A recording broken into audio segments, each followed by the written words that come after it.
Hayren stood in the ceremonial chamber, her scales shimmering under the soft lights of Haven's rest station. She wore the traditional bonding cloth of her people, deep blue fabric that marked her as available for union. Across from her stood a human male named Jiwon.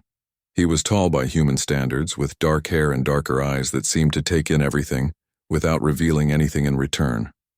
The ceremony had been brief. Too brief, in her opinion. Her family back on Valara Prime had sent worried messages all week. Humans were strange to them. Soft-skinned, quiet, weak, some whispered. They had only joined the Galactic Confederation 3 generations ago, and still nobody really understood them. But Hayren had volunteered for the cultural exchange program anyway. She worked in the diplomatic corps and believed in building bridges between species. Besides, humans fascinated her. They said so little but somehow managed to thrive on dozens of worlds.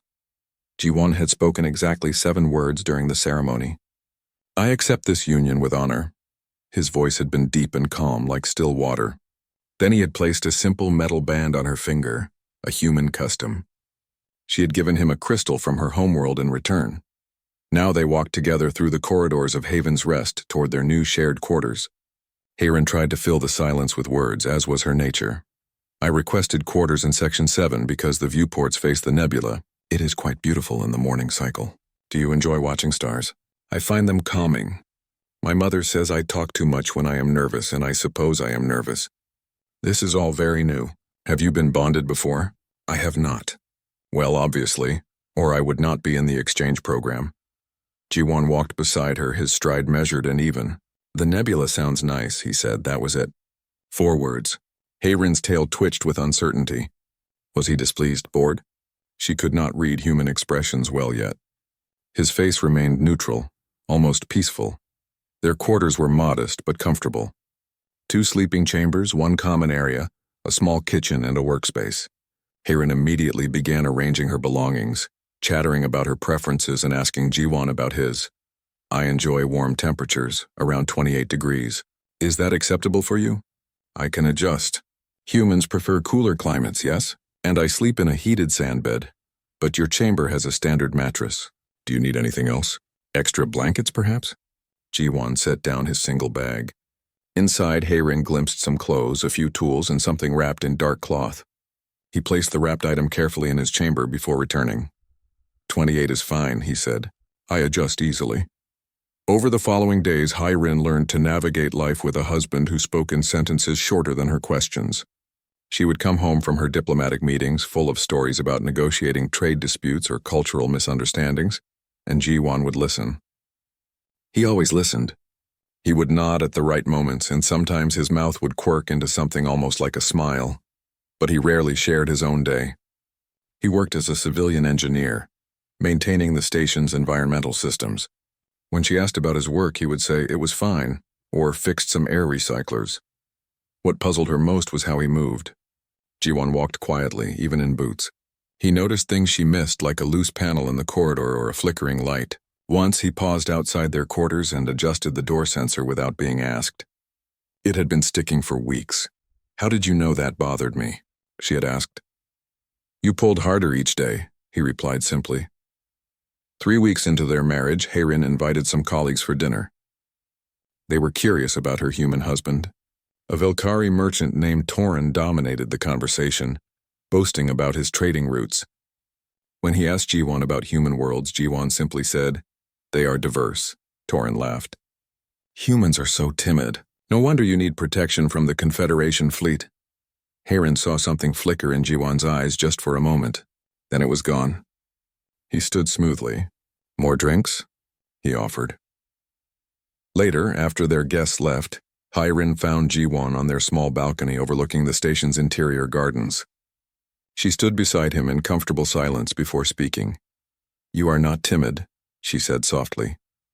He glanced at her, and for the first time, she saw something in his expression. Appreciation, perhaps. No, he agreed. But it is easier to let people think so. Why? Because then they underestimate you, and underestimated people see more truth. Hayren considered this. In her culture, strength was displayed openly, but perhaps humans understood a different kind of strength. As weeks became months, Strange reports began filtering through Haven's Rest. Ships disappearing in nearby sectors. Distress signals cut short. The station's administrators increased patrols, but the attacks grew bolder. Pirates, they said. A group called the Talvesh Reavers.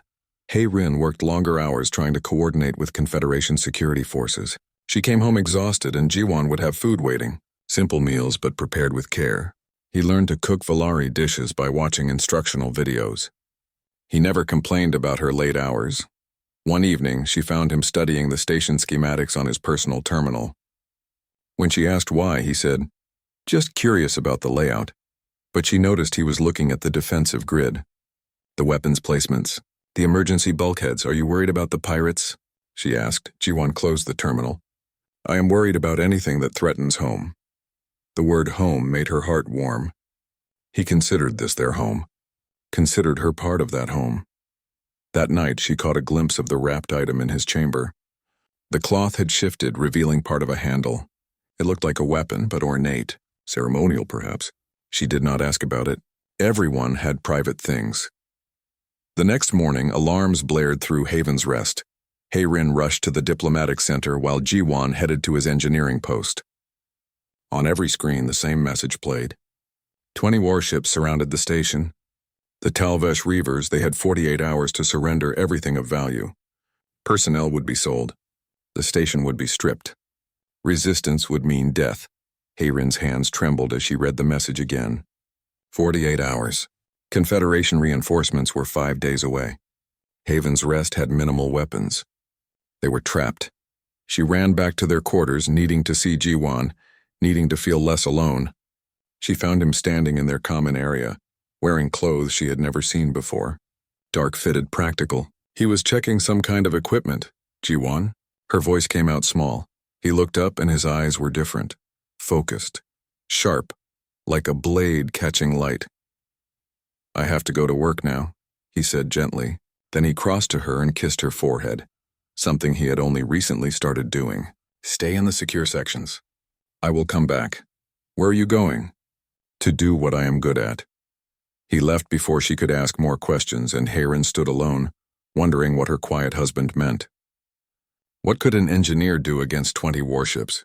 She did not yet understand that silence could hide many things, and some of those things had teeth. Rin did not see Jiwon for 12 hours after he left. She stayed in the diplomatic center, helping coordinate civilian movements to the safer inner sections of Haven's Rest. Children cried. Adults argued. Fear spread like poison through the station's corridors. The Reaver ships held position outside weapons range, waiting like predators. Their deadline ticked down with merciless precision. 48 hours became 36, then 24. When Jiwon finally returned to their quarters, Rin was recording a message to her family. She looked up and barely recognized him. He moved differently now, with purpose and precision. His face was tired, but his eyes remained alert.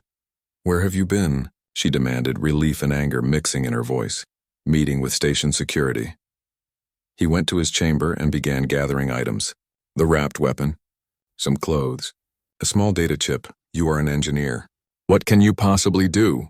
Jiwon paused, holding the wrapped blade. "I was not always an engineer." He sat down beside her, and for the first time since their marriage, he spoke more than a few sentences at once. "Before I came to Haven's Rest, I served in the human military. Special operations. I led teams on difficult missions in dangerous places. I did this for many years. Too many years. I saw things, did things that I wish I could forget. When my service ended, I wanted peace. I wanted quiet. I wanted to be someone else." Rin stared at him. "You were a soldier." "Yes, a very good one. That is why I stopped." "I do not understand." Jiwon looked at the wrapped blade in his hands. "When you are very good at violence, it becomes easy. Too easy.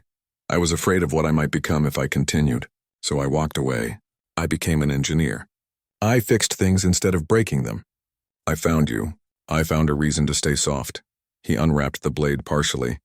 It was beautiful, curved and ancient, with a handle wrapped in dark cord. A Korean Hwando, though Rin did not know the name.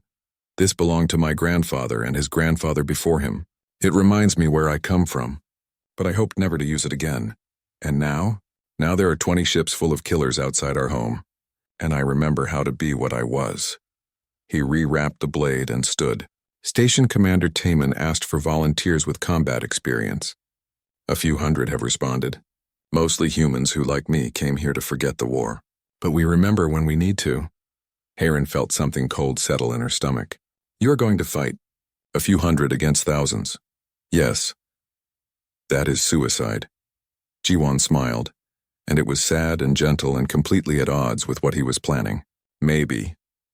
But I would rather die protecting you than live knowing I did nothing." He kissed her, really kissed her, for the first time since their wedding. It was soft and desperate and final. "If I do not return," he whispered against her forehead, "know that these months with you were the best of my life. You reminded me what it feels like to be human. Not a weapon. Just a man." Then he left. And Heron could not move, could not speak. Could only watch the door close behind her silent husband, who had finally found his voice just in time to say goodbye. She did not accept it.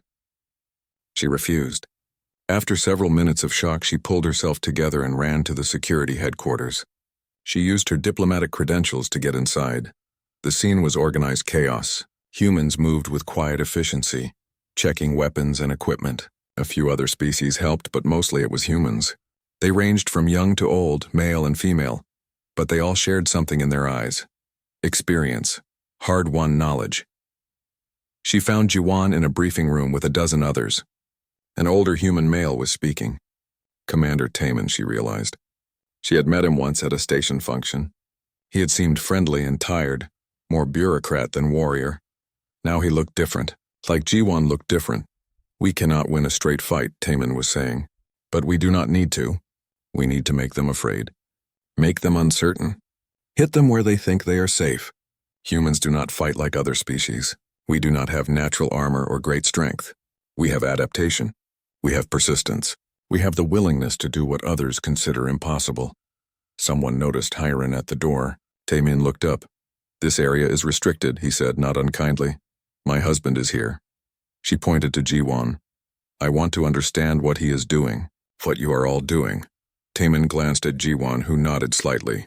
The commander sighed. "We are going to attack them. The Reavers expect us to cower. They expect negotiations or surrender. They do not expect prey to have fangs. We will use civilian ships modified for speed and surprise. We will strike their vessels before they can organize.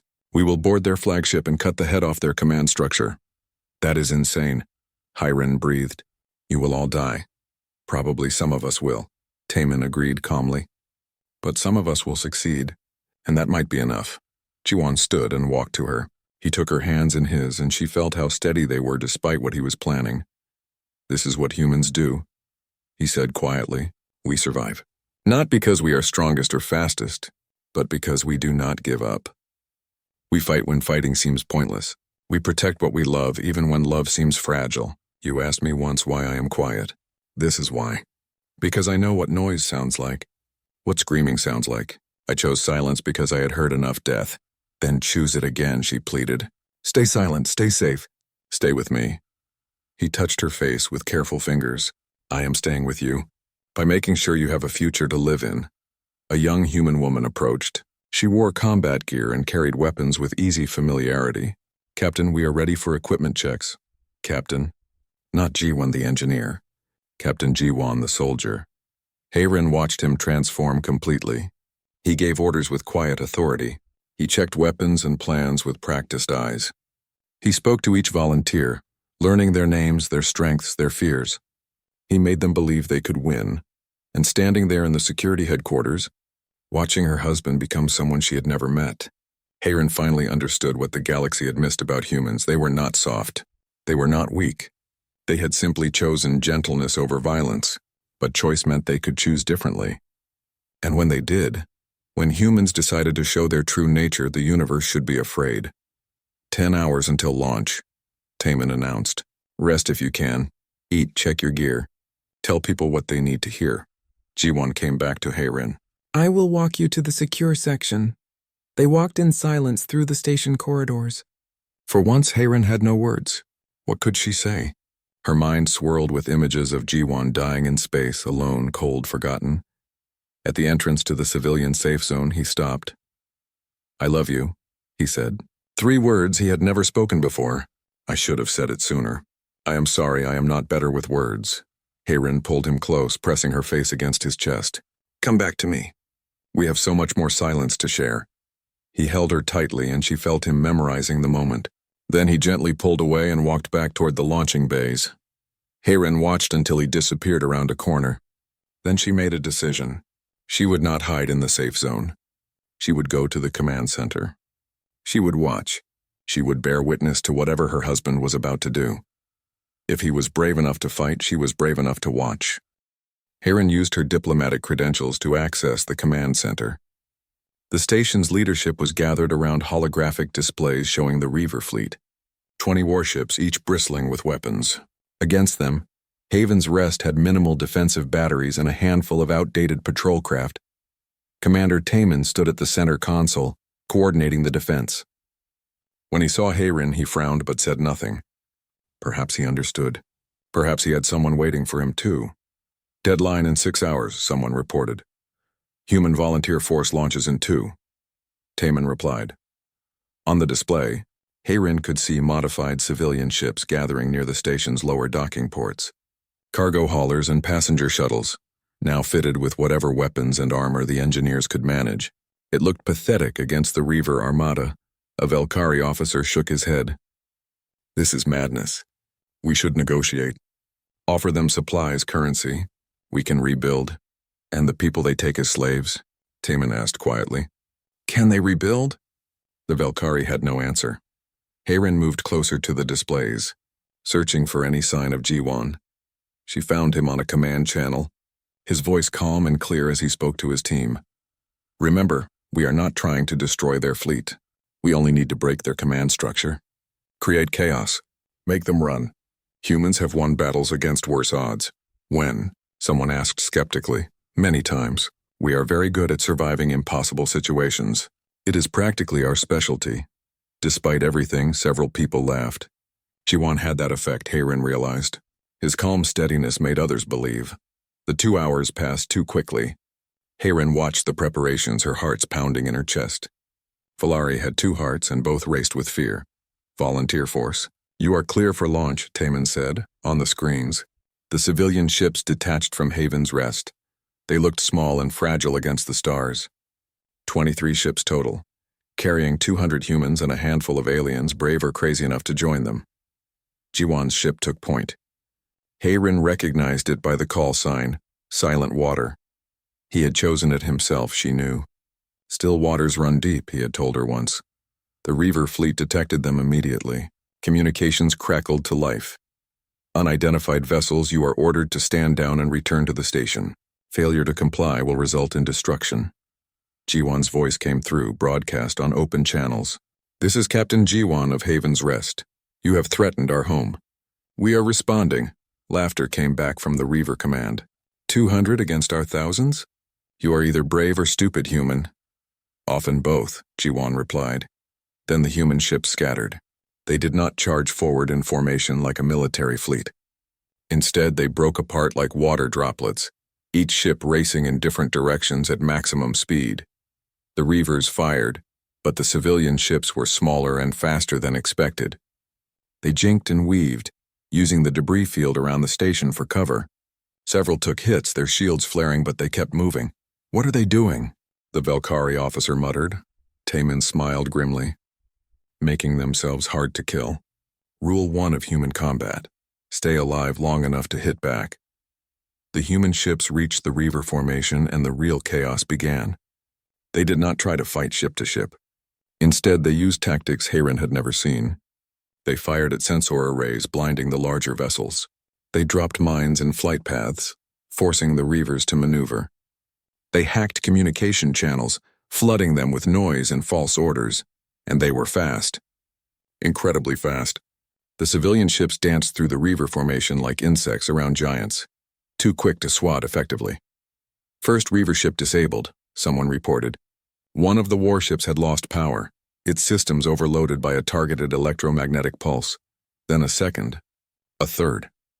The human volunteers worked in pairs, one ship distracting while another struck critical systems. It was not honor combat. It was practical, brutal efficiency. Heirin watched Jiwon's ship weave through incoming fire. He flew like he moved on the ground, economical and precise. No wasted motion. Every action served a purpose. The Reaver flagship, a massive vessel called the Bloodtaker, tried to organize a defense. Its commander barked orders, trying to form the fleet into a defensive formation. Jiwon's voice cut through the chaos. All ships target the flagship's docking bay. We are going inside. That is suicide. Someone protested. Yes, Jiwon agreed. But so is living under Reaver rule. Volunteer force, remember why we are here. Remember who waits for us at home. Make this count. 10 ships broke from the chaos and raced toward the Bloodtaker. The flagship's guns tracked them, firing, scoring hits. Heirin watched in horror as 2 human ships exploded, their shields failing. No, she whispered. But the others kept coming. They returned fire, not at the ship's hull but at its docking bay doors. Focused, concentrated fire that punched through the armor. The doors blew open. Atmosphere vented into space, and the human ships dove inside like arrows into a wound. They are boarding, Taman said, leaning forward. They are actually boarding the flagship. The command center fell silent. Everyone watched the displays, but now they could not see inside the Bloodtaker. They could only listen to scattered communications. Breaching, the inner hull. Resistance heavy. Engaging. Deck, 3 secured. Taking casualties, Heirin gripped the edge of a console, her claws digging into the metal. Jiwon was in there, inside that ship, fighting. Minutes crawled by like hours. The Reaver fleet, confused and leaderless, tried to support their flagship, but the remaining human ships kept them busy. It was chaos. Beautiful, terrible chaos. Then a new voice came through the speakers, harsh and alien, speaking the Reaver language. The station's computer translated. What are these creatures? They do not stop. We cut them down and they keep coming. They fight like demons. Another voice panicked. The bridge. They have reached the bridge. Then Jiwon's voice, breathing hard. Bloodtaker command, this is Captain Jiwon. Your warlord is dead. Your ship is ours. Order your fleet to withdraw or we detonate your reactor core. Silence. Long, painful silence. You are bluffing, the Reaver second in command finally said. Test me, Jiwon replied, and something in his voice made it clear he was not bluffing at all. More silence. Then one by one the Reaver ships began powering down weapons. They had lost their leader and their flagship. Without those they were just pirates, scavengers who preyed on the weak, and humans they had learned were not weak. Reaver fleet is withdrawing, Taman announced. All ships standing down. The command center erupted in cheers. Species that had spent the last hours in terror now celebrated. They had survived. Haven's Rest had survived, but Heirin did not cheer. She waited, counting heartbeats until Jiwon's voice came through again. Haven's Rest, this is Captain Jiwon. We are securing the Bloodtaker. Casualties are heavy. Requesting medical teams. Casualties. Heirin repeated numbly. Is he? All ships report status, Taman ordered. The reports came in. Of the 23 ships that had launched, 17 remained. 6 destroyed. Of the 200 volunteers, 23 dead. 47 wounded. Jiwon's name was not among the dead, but it was on the wounded list. Heirin ran from the command center, her diplomatic composure shattered.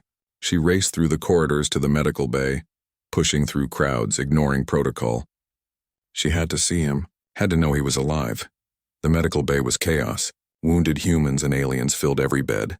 Medics worked frantically. The smell of burned flesh and antiseptic filled the air. She found him in a corner, sitting on a bed while a medic sealed a gash across his ribs. His combat gear was scorched and torn. Blood, both his and others, stained the dark fabric. The Huando lay beside him, no longer wrapped, its blade dark with use. He looked up and saw her. His expression softened. Hi, he said simply. Heirin could not help it. She laughed, a slightly hysterical sound. After everything, after the battle and fear and death, he said hi, like he had just come home from work. She crossed to him and carefully wrapped her arms around him, mindful of his injuries. You are alive, she whispered. I promised to come back. You almost did not. Almost does not count. The medic finished and moved to the next patient. Jiwon slowly stood, wincing. Heirin helped him, and together they walked out of the medical bay, through the celebrating crowds, back to their quiet quarters. There, away from everyone, Jiwon finally let himself show the exhaustion. He sat heavily on their couch, and Hayren sat beside him. I saw what you did, she said softly. All of it. From the command center. I am sorry you had to see that. I am not. She took his hand. I understand now. What you gave up to be with me. Jiwon looked at the Huando, still stained, still deadly. That is not who I want to be. I know. But I am glad you remember how. You saved us all. He leaned back, closing his eyes. I just want to go back to being quiet now. Hayren smiled through her tears. Then be quiet. I will do the talking for both of us. And in their small quarters, as the station celebrated around them, they sat in silence together. It was enough. Recovery came slowly to Haven's Rest. The station repaired damaged sections. Families mourned the 23 who had died defending their home. And everyone looked at humans differently now. Hayren noticed it immediately. Where before other species had treated humans with polite dismissal or mild curiosity, now they gave them space, respect, sometimes even fear. In the corridors, people stepped aside for human workers. In the marketplace, vendors offered better prices. In the administrative offices, human opinion suddenly carried more weight in discussions. It made Hayren uncomfortable. This was not what she wanted. Fear was not respect. Jiwon recovered from his injuries over 2 weeks. The gash across his ribs healed into a pale scar. He returned to his engineering work quietly, as if nothing had changed. He fixed air recyclers and water filtration systems. He spoke in short sentences. He came home to their quarters and listened to Hayren talk about her day. But everything had changed, and they both knew it. The Confederation sent officials to Haven's Rest to investigate what had happened. They interviewed survivors and reviewed the battle footage. They seemed shocked that a small volunteer force had defeated a Reaver fleet. One official, a tall Valari named Kyung-soo, requested a meeting with Hayren. She met him in a diplomatic conference room. Your husband, Kyung-soo said, is quite remarkable. He is a good man, Hayren replied carefully. He is a dangerous man. We reviewed his military records, the unclassified parts at least. Do you know what he did during the fringe conflicts? He told me he was a soldier. Kyung-soo pulled up a holographic display. Captain Jiwon led Special Operations Team 7. They completed 100 missions over 8 years. Missions that other species considered impossible. Hostage rescues, surgical strikes, intelligence gathering behind enemy lines. His success rate was 97%. Hayren stared at the display. She had known Jiwon was a soldier, but this was different. This was legendary. He retired at the top of his career, Kyung-soo continued, walked away when he could have commanded entire divisions. The human military tried to convince him to stay. He refused, said he had seen enough war. Why are you telling me this? Because the Confederation wants to hire him, and others like him. We need human military advisors. The galaxy is more dangerous than we admitted. If the Reavers could organize a fleet this large, others can too. We need humans to teach us their methods. Hayren felt her scales prickle with unease. Jiwon will refuse. We will pay extremely well. Offer full diplomatic status. He could name his terms. He does not want credits or status. He wants peace. Kyung-soo leaned forward. Then help us understand. Why did humans hide their capabilities? Why pretend to be weak? Hayren thought about this carefully. She had been wondering the same thing herself. I do not think they pretend, she said slowly. I think they choose. Humans choose peace even though they are capable of war. That is not weakness. That is strength. The official looked skeptical, but he thanked her and left. Hayren sat alone in the conference room, troubled. That evening, she found Jiwon on their balcony watching the nebula. The colors swirled in beautiful patterns, purples and blues and hints of gold. The Confederation wants to hire you, she said, joining him. I know. Commander Taman told me. What did you say? No. Hayren leaned against the railing. They do not understand why you refuse. Why any of you refuse. You could be rich, powerful, respected. Jiwon was quiet for a long moment. Then he spoke, and his voice carried a weight she had rarely heard. Do you know what I remember most from the war? Not the battles or the victories. I remember the faces of people I killed, young fighters who believed in their cause, old soldiers just following orders. Each one had a life, a family, dreams, and I took that away because my mission required it. He turned to face her. I was good at killing Hayren, very good, and that is exactly why I had to stop, because it stopped bothering me. The faces blurred together. The deaths became numbers. I was becoming something that was not human anymore. Just a weapon that looked like a man. But you came back. When we needed you? Yes. Because sometimes the weapon is necessary. But that does not mean I want to be one permanently. Hayrin understood then. Truly understood. Humans were not hiding their nature. They were trying to grow beyond it. Over the following weeks, more requests came. Not just from the Confederation, but from individual stations, colonies, even wealthy families wanting human bodyguards. The price of human security workers jumped dramatically, and slowly, a problem emerged. Young humans on Haven's Rest started talking about enlisting, about becoming soldiers like Captain Jiwan. They saw the respect, the admiration. They wanted to prove themselves. Hayrin watched this with growing concern. She mentioned it to Jiwan one evening. They see you as a hero. They want to be like you, Jiwan frowned. That is the last thing I want. Then tell them. They will listen to you. So Jiwan did something he had never done before. He called a public gathering. Word spread quickly, and the station's central plaza filled with people, mostly young humans but many others as well. Jiwan stood before them, uncomfortable with the attention, but determined. I have been asked to speak about the battle, he began. His voice was quiet, but somehow it carried. About what it means to be a human warrior. So I will tell you the truth. He paused, gathering his thoughts. War is not glorious. It is not adventure. It is fear and pain and loss. Every person I killed in that Reaver ship was someone's child, someone's friend, maybe someone's parent. I do not celebrate their deaths. I mourn them. The crowd was silent. Humans are good at fighting. This is true. We evolved as hunters. We learned to track, to plan, to never give up. These skills make us dangerous. But being dangerous is not the same as being strong.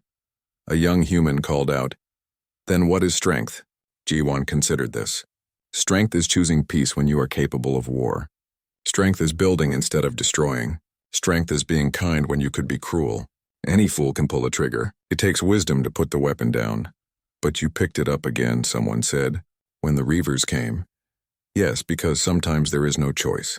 Sometimes violence is the only language that will be understood. But that does not make it good. It just makes it necessary.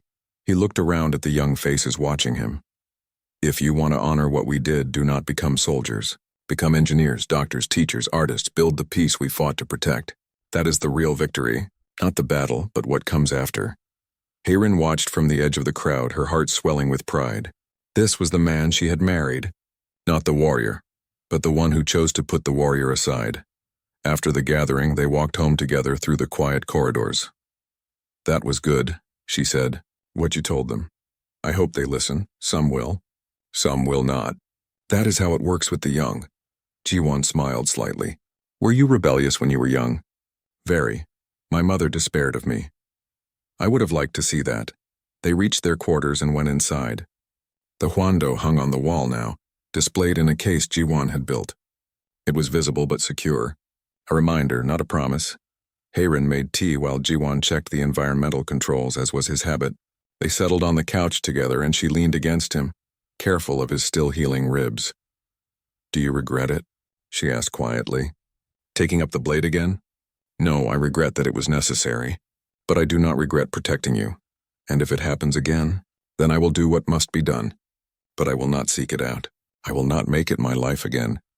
Hayrin intertwined her fingers with his. The galaxy sees humans differently now. I know. That worries me. Why? Because now they will expect us to solve their problems. To be their warriors. And some humans will accept, will embrace it. We will become what we left behind. Or, Hayrin suggested, you teach them what you taught those young people. That strength is more than fighting. Jiwan kissed the top of her head. When did you become so wise? I married a human. I learned to listen to silence. In silence there is room for thought. They sat together as the station's lights dimmed for night cycle. Outside their viewport the nebula glowed softly. Inside, two people from different worlds found peace in each other's presence. The blade hung on the wall, clean and still. And there Hayrin hoped it would remain. 6 months passed after the battle. Haven's Rest rebuilt and healed. The damaged sections were repaired. Memorials were erected for those who had died.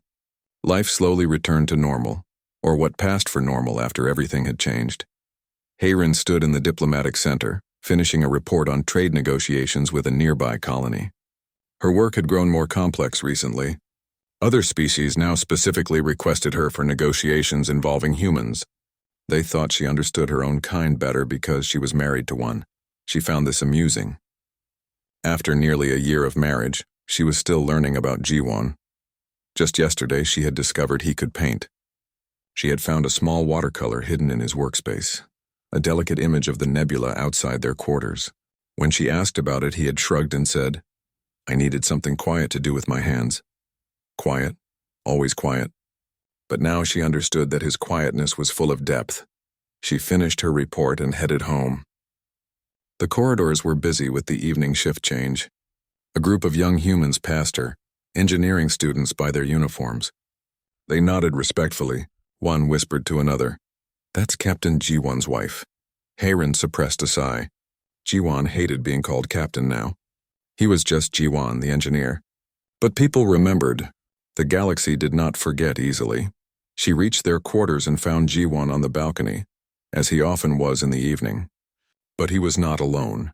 Commander Taemin stood with him and both men looked serious. "Am I interrupting?" Hayrin asked. "No," Jiwon said. Taemin was just leaving. The older man nodded to both of them. "Think about it," he said to Jiwon. Then he left. Hayrin waited until the door closed. "What was that about?" Jiwon leaned against the railing, looking tired. "The Confederation is establishing a new security initiative. They want human advisors to help train their forces. Taemin has been asked to lead it, and he wants you to join him." "Yes." "What did you say?"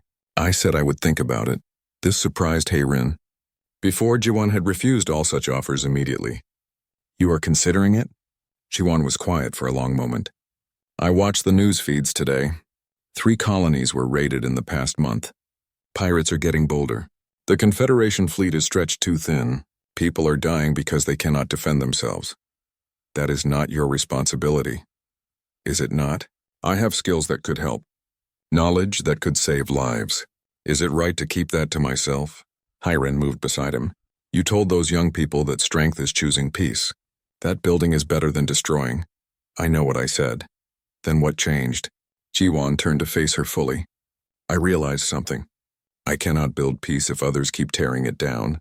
Maybe the answer is not to hide what I am, but to teach others so they can protect themselves. Not to be warriors, but to be shepherds, guardians. That is a dangerous path. You might become the weapon again. That is why I have not decided yet. That is why I need your counsel." Hayrin considered this carefully. She thought about the Jiwon she had married, quiet and gentle. She thought about the Jiwon who had fought to save their home. Fierce and unstoppable. Both were real. Both were him.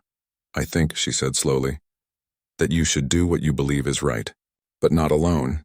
If you teach, I will be there. If you lead, I will walk beside you. You are not the weapon anymore. You are the man who knows when to use the weapon and when to put it down. That wisdom is what the galaxy needs." Jiwon pulled her close, resting his forehead against hers in the human gesture of intimacy. "I do not deserve you. You are correct. I am far too good for you." She smiled to show she was teasing. "But you are stuck with me now." They stood together as the nebula shifted colors outside their window. After a while, Jiwon spoke again. "If I do this, it will be part-time. Advisory only. I'm not returning to active service. And my home, my real work, stays here, with you. That seems wise. Will you be angry if I agree?" Hayrin thought about this. Anger? No. Worried? Yes, but also proud. Her husband was choosing to help others not for glory or wealth, but because it was right. "I will be concerned," she admitted, "but not angry. You are not the type of man to hide when he can help. I knew that when I married you, even if I did not understand it yet." Over the next weeks, Jiwon worked with Taemin and the Confederation officials to develop a training program. It would not create soldiers, but it would teach security forces how to think like humans, how to adapt, to persist, to see opportunities where others saw only obstacles. Hayrin attended some of the planning sessions. She watched Jiwon explain human tactical philosophy to a room full of alien military leaders. "Humans do not win because we are stronger," he told them. "We win because we refuse to accept that we have lost. We adapt faster than problems can change. We find new solutions when old ones fail. This is not unique to humans. Any species can learn this mindset. A Velkari general raised a tentacle, but how do we develop this persistence? It seems inherent to your species. Jiwan shook his head.